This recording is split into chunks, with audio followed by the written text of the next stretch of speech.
Polo Breitner est avec nous. Bonsoir mon cher Polo. Bonsoir mon cher Nico, bonsoir tout le monde. Polo, Salut, qui Polo. va nous accompagner bien sûr demain soir Allemagne-Écosse à l'Allianz Arena.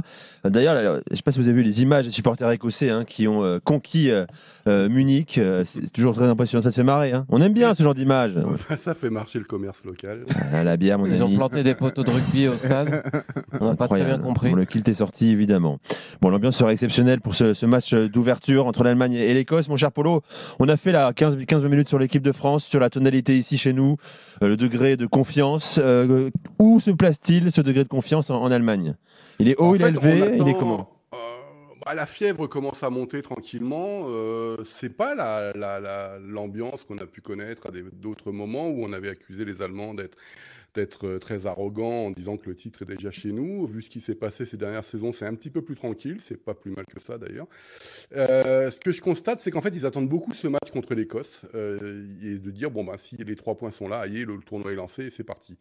L'Allemagne a une chance extraordinaire d'être tombée dans un groupe qui est théoriquement assez facile, je mets bien théoriquement, par rapport au groupe de la France, qui est beaucoup plus compliqué. Suisse, Hongrie et Écosse, je le rappelle. Ouais. Donc, logiquement, et quand on voit l'historique avec l'Écosse, ça n'a jamais été facile en match officiel de battre l'Écosse, mais ils n'ont jamais perdu contre les Écossais, encore une fois, en match officiel et pas en match amical. Donc tout ça fait que tu as une ambiance assez bonne, tu le vois en conférence de presse, tu as même les jeunes comme Moussiala, qui a fait comprendre que son surnom Bambi, maintenant on pouvait le laisser au vestiaire et qu'il souhaitait prendre ses responsabilités. Gundogan a fait comprendre que devant le pays, il fallait absolument être performant, etc. Et il y a quand même sur les derniers matchs de la Nationalmannschaft des raisons d'y croire. Ensuite, est-ce que c'est une grande sélection comme on a pu l'avoir les décennies passées? Je n'en suis pas persuadé. Il y a quand même 2 joueurs, moi, sur le 11 de départ qui me dérangent, c'est Mittelstädt et Andrich. Non pas qu'ils n'ont pas mérité leur sélection, mais c'est quand même des joueurs à maturité très lente. Mittelstädt, je le connais depuis 10 ans. Si on m'avait dit un jour qu'il serait international en finale d'une compétition, j'aurais un petit peu rigolé. Andrich, que je connais bien, parce qu'il est passé par Union Berlin notamment, il est quand même pas titulaire indiscutable à Leverkusen, même s'il a fait une excellente saison. Donc tout ça pose quelques questions, mais globalement, ça va, parce qu'il y a un mélange des jeunes et puis les anciens qui sont là, avec Toni Kroos, Manuel Neuer, évidemment. L'un des meilleurs défenseurs centraux du monde, Rudiger, j'ai envie de dire défenseurs centraux de club, parce qu'on a envie qu'ils fassent les mêmes performances en équipe nationale. Et puis, il y a quand même quelque chose d'assez nouveau, c'est que Nagelsmann, sans taper du poing sur la table, lorsqu'il dit quelque chose, c'est ce qui se passe. Et peut-être que dans cet nouvel ordre qui aime l'ordre, justement, l'Allemagne se reconnaît dans quelques valeurs qu'ils avaient plus ou moins perdues. C'est Philippe Lam, tu me l'as rappelé en préparant l'émission, Polo, qui a dit récemment dans une interview, nous avons tout de même 18 joueurs qui ont joué les quarts de finale de Ligue des Champions. Ouais. On a retrouvé une équipe quand même solide, une équipe expérimentée désormais au plus haut niveau. C'est une nouvelle Allemagne, c'est un peu comme ça qu'il l'a présenté. Qui voulait moi, j'ai une question pour Polo. En fait, sur le match que j'ai vu face à la Grèce, si je ne me trompe pas, le 2-1, en 4-2-3-1, j'ai trouvé d'ailleurs qu'Andrich était en difficulté dans le double pivot notamment. J'ai trouvé que le genre de compensation. Ouais, et j'ai trouvé que le système était un peu figé face à la Grèce. Et je voulais savoir qu'est-ce que tu avais pensé de cette rencontre? Il y a une première mi-temps qui est une véritable bouillie de football.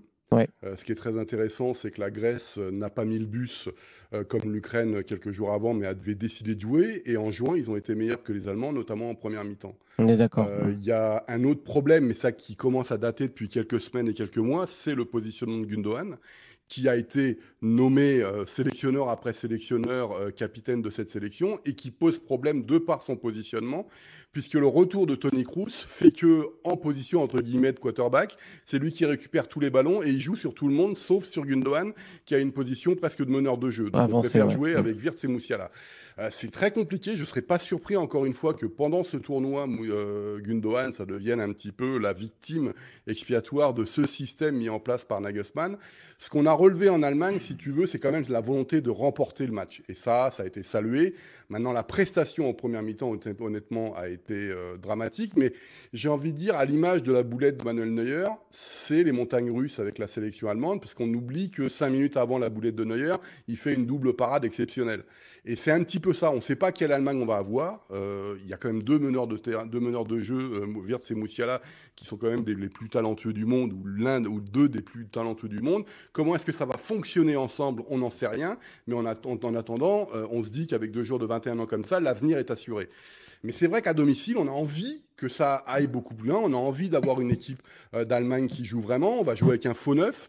Donc tout ça fait que c'est un petit peu délicat, mais moi ce qui m'embête en fait plus dans cette sélection, c'est que Nagelsmann a bel et bien trouvé son 11 de départ, il a bel et bien eu des résultats, notamment avec la victoire contre l'équipe de France, mais ça arrive peut-être un peu tard, et je vois la comparaison par exemple avec les Pays-Bas de Koeman. L'Allemagne, quand elle se met vraiment à jouer à son niveau, est supérieure aux Pays-Bas, sauf que le projet de Koeman est en avance sur celui de Nagelsmann. Et ça me dérange un petit peu, parce que tu n'es pas constant pendant 90 minutes. Et je trouve que c'est très intéressant de voir ça comme ça. Mais par contre, ce qui est au niveau positif, encore une fois, la presse a salué cette volonté de gagner. Bon, en plus, ça a été un beau but de Grosse, donc ça, c'est quelque chose. Mais voilà, on est là en ce moment.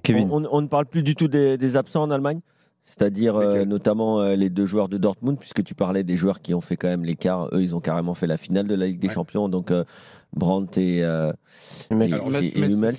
Non, Mats Hummels a fait une super saison, mais Nagelsmann a fait le choix de se séparer de lui donc, depuis un bout de temps. Là, le retour de Toni Kroos a fait du bien. Julian Brandt, c'est vraiment la surprise de la saison. Mais encore une fois, Julian Brandt, il faut aussi voir l'ambiance au sein du groupe.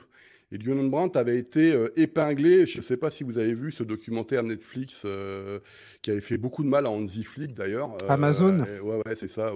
C'est Netflix ou Amazon? Amazon. Où Julian Brandt arrivait en retard aux réunions et tout ça, et qu'Hansi Flick était très en colère par rapport à ça. Et pas persuadé que Julian Brandt, au-delà du fait qu'il fait toujours un peu gendre parfait, soit quelqu'un qui, au niveau de l'équipe, soit complètement accepté. Okay. Donc ça peut être une explication pourquoi il n'est pas là, mais c'est vrai que dans le groupe, tu as quand même envie de dire qu'il aurait dû être là, quoi. Polo, tu as évoqué un point qui est très important, c'est la compétitivité de la sélection allemande. À quel point ce premier match contre l'Écosse est vital pour que l'Allemagne redevienne une équipe de tournoi, ce qui lui a manqué ces dernières années? Alors là, tu appelles les vieilles valeurs allemandes, ce qu'on appelait la Mannschaftturnier, c'était l'équipe de tournoi.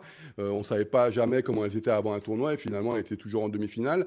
C'est quelque chose qui revient régulièrement, et c'est pour ça que c'est très intéressant dans la presse, parce que on a envie évidemment que la sélection allemande réussisse à domicile. En tout cas, le peuple allemand a envie que ça fonctionne, mais ce qui s'est passé sur ces 4-5 dernières saisons, on ne sait pas trop ce que ça va donner. Et moi, c'est pour ça que le match de demain, au-delà du fait que c'est l'Écosse et que si l'Allemagne l'emporte contre l'Écosse, ça ne va pas être la performance du siècle, j'ai envie de me dire, s'ils font un match correct, ça va partir derrière.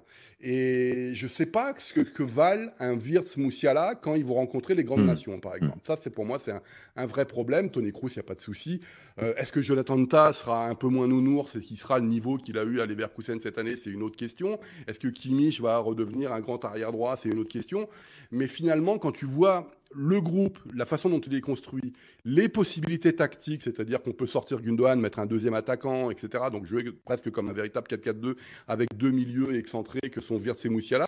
Ou alors tu joues en 4-2-3-1 avec Musiala en numéro 10, tu fais rentrer Leroy Sané, etc., qui est capable du meilleur comme du pire. On se dit, moi j'ai envie de me laisser surprendre. Et c'est un petit peu le discours qu'il y a en Allemagne.